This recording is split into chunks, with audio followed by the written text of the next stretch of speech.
Here's the truth that nobody's telling you about decluttering. The fact is that a lot of us go into this idea of decluttering with very high hopes and really good intentions, but most of us do not ever change any of our habits, and so therefore we never reach the end of that beautiful decluttering rainbow. If you get stuck in these 7 myths, you will have a very hard time decluttering, and it will probably take you just as long as it took me. So let's start with the very basic myths that we tell ourselves that get us stuck. And the first one is that we can't get rid of something because we will use it someday, that it is a useful item. We might not have a use for it right now, but that doesn't seem to matter to us. I was stuck in that loop for so many years, thinking, why would I get rid of an extra glue gun? I use glue guns, and what if mine breaks and I need another one? Honestly, we could tell ourselves so many great stories about how we are going to be intentional about using these items, and yet at the end of the day, we don't. How do we change that? How do we get away from this myth, this idea that we keep telling ourselves that gets us stuck? Something that really helped me was acknowledging that I have a really hard time with getting rid of things because I put a higher value on them than they really are due. And I also can't remember very well the last time I used something, so I have time blindness. That all comes from my ADHD, and I don't necessarily think you need to have ADHD to have both of those problems as well, but if you do, giving yourself a 30-day window to make a decision will help you over time be able to make those decisions a lot faster. Now, that might sound kind of crazy and counterintuitive to you, and it did for me in the beginning, but actually giving yourself a little more time and having something called a maybe bin really helps people with ADHD. It allowed my brain to give it space, and it also was out of sight, out of mind. So I knew that after those 30 days, which I put on my calendar, I do recommend that, but after those 30 days, I knew that I didn't go back in there. I probably didn't remember what was in there, and so therefore it could definitely go. The amazing thing that I've learned about the 30-day rule and the maybe bin is that every time that you do this, you're training your brain to say, oh, I acknowledge, I see now I didn't actually use this item, so I can get rid of it. It's just like anything else that we do in life. The more often you practice it, the easier it becomes for your brain, and those connections start going, and it becomes even kind of fun to start to declutter. Where are all my thrifty sisters? Where are all my friends who like to go to the thrift store? Those are my people. So if that's you, this next myth is probably haunting you, and that is, I spent really good money on this item, so I shouldn't get rid of it. Or the thing that absolutely killed me in the beginning was, I need to make sure that I sell this item because I want to make the money back because I know how much I spent on it. If you are stuck in that cycle, girl, you need to get out and you need to just let it go. One, you already spent the money. Like, that's a sunken cost. What was it? Like statistics or something? I can't remember that class I took in college. Sunken cost. You already bought it. You already spent the money on it. And even if you never took the tag off of it, if it's past the return date, it's gone. The money's gone. What you could do now, though, is learn a lesson. I didn't like that material on those clothes, or I don't like that style, or I didn't need that third TV. And it came down to the end of the day when I was trying to sell every single little piece of clothing, it became a full-time job. And I realized that my time is more valuable than that. And so for me, what I realize now is that unless it is $50 at least or more, and I only get 1 to 2 weeks in order to get rid of it. If I can't get rid of it in that time, I don't care how much it was. I'm going to go give it away because it's just not worth my mental space. I want you to think of the money that you spent on that item as a tuition, almost like you're paying for your college year, and that it's a tuition for an intentional life. You've already spent the money, but you're going to gain some wisdom in getting rid of it. Lord have mercy, have we all said this? The next myth is that we can't get rid of it because it was a gift. And this was something that I know a lot of us have a hard time with, and I get it. It is hard to get rid of things that were gifts. We think somebody's going to ask about that gift, or ask if we're still enjoying it, or wonder where it is when we walk in the house. And the problem with that is that we are giving somebody else our power over us when, if the item was given to us, it is now ours. We are the custodians of that item. They are not anymore. It doesn't matter if it was a sentimental item, doesn't matter if it was from the dollar store. You are now the sole owner of that item. And until you decide that that is the truth, you're going to have a hard time with gifts. Because the fact is that you are not throwing away their love.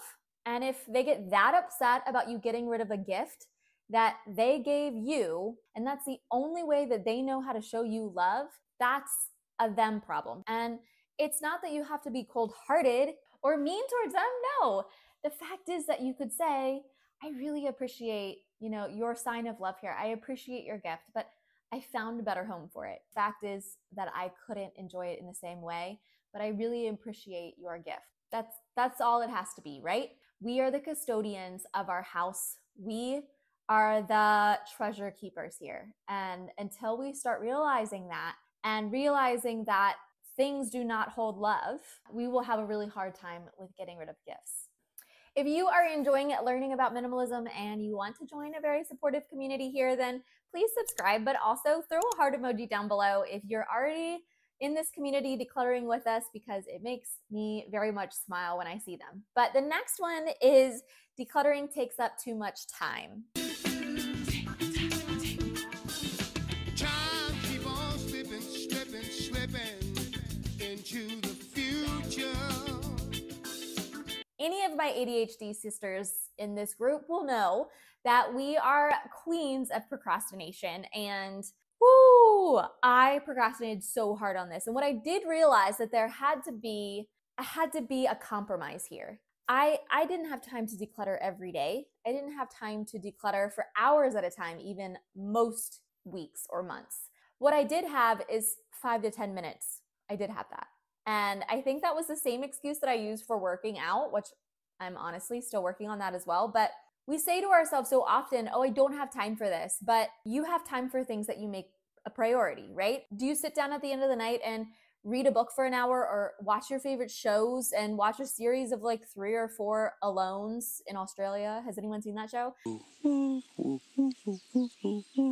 Then yes, you have the time to declutter a drawer. You have the time to go in your room and pick out 3 shirts that you haven't worn in a while. We do have the time. It's just that we're not making it a priority. And that doesn't make you an immoral or bad person because you're not making it a priority. It's just the fact that you have to acknowledge that you're not making it a priority, that you are putting it off because you think it's going to take so much more time and you won't have the energy to do it. And that's okay. But honestly, what helped me was setting some timers. And when I set the timers, I realized how long things actually take me. And that, no, it's not going to take me an hour to declutter my front closet. It would take me about 20 minutes.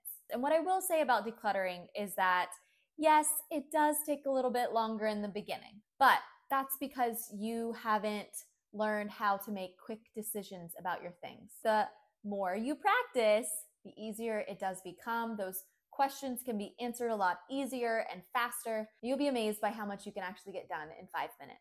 All right, I think we all need a little drink of tea. Mine is tea today.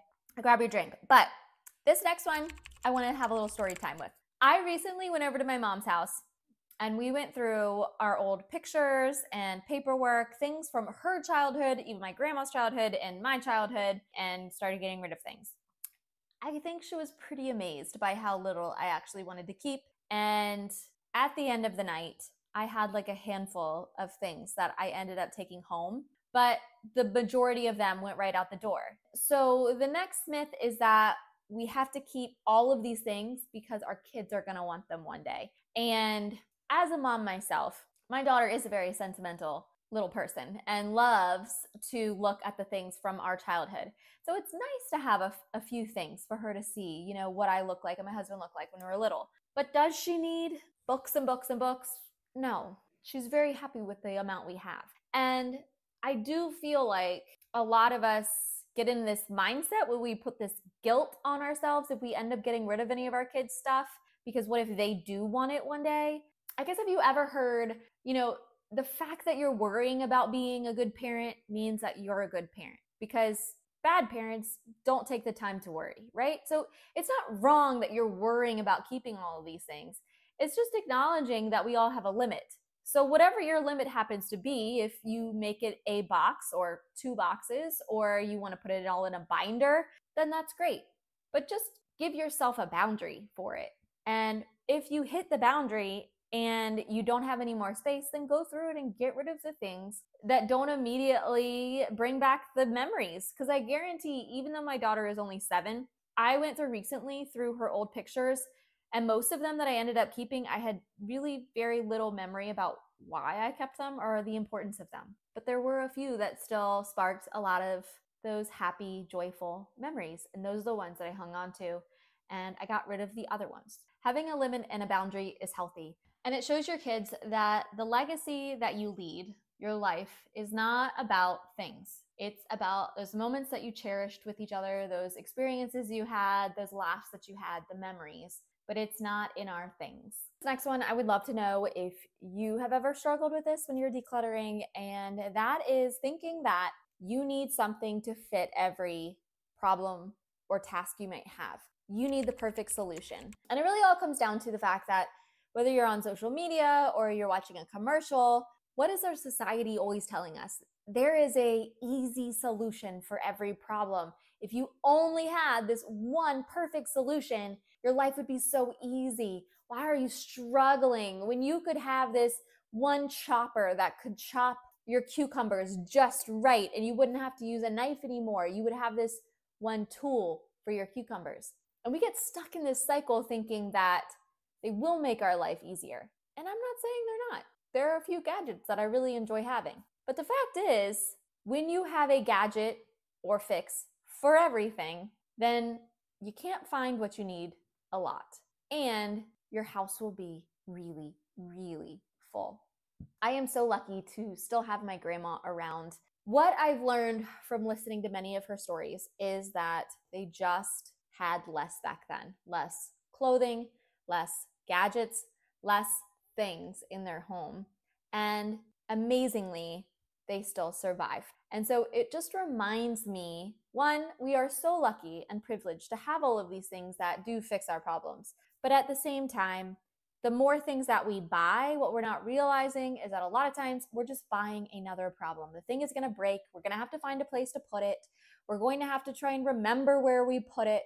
And when it comes down to it, you probably have something in your house right now that you don't need to spend any money on that could solve that problem or make that issue easier without having to go find something that is super specific. If you're still with me, friends, the last myth that I'm going to tell you is that I used to think that I could just organize it, that I didn't have a clutter problem. I had a problem where I didn't have enough labels or didn't have enough containers. And if I was just more organized, it would work out in the long run. Has anyone ever felt like that? Yes, I could totally relate to this. And it was a myth that I kept telling myself because it felt better than having to acknowledge that I had spent a ton of money and not used these things. And now I didn't have a purpose or even a place to put them in my house. Shopping for me used to be a hobby. It was a place where I felt comforted, that either I was happy or sad or anywhere in between, that shopping would make me happier. That instant gratification that you get when you ching ching and you get to walk out the door with your happy little bag. But what I found in the end is that I would get home, often those things would just stay in the bag and never come back out. I would never take the tags off them, or I'd have to then try to shove them in my drawer, and then they wouldn't come out for weeks, if ever, until finally I then had to face them and get rid of them. I guarantee you that when you change your mindset from the myth of I just need more organization to the idea that if I declutter first, then organize, maybe things will start shifting, that they 100% will. You will get over that gut-wrenching feeling of not being able to find a home for your items, and magically places will start popping up. Storage boxes will start appearing because you've decluttered enough where now you have the things that you need instead of a ton of excess. Because real change is never going to be found in the bottom of a bin or a basket or an organizational style. You're going to find real change when you look at your habits and you stare at yourself in the mirror and you decide that you are going to change your mindset. I hope you've learned a little something today, friends. And if you would like to learn more and continue your journey, then I bet you're going to like one of these videos right here. And I wish you guys all the very best.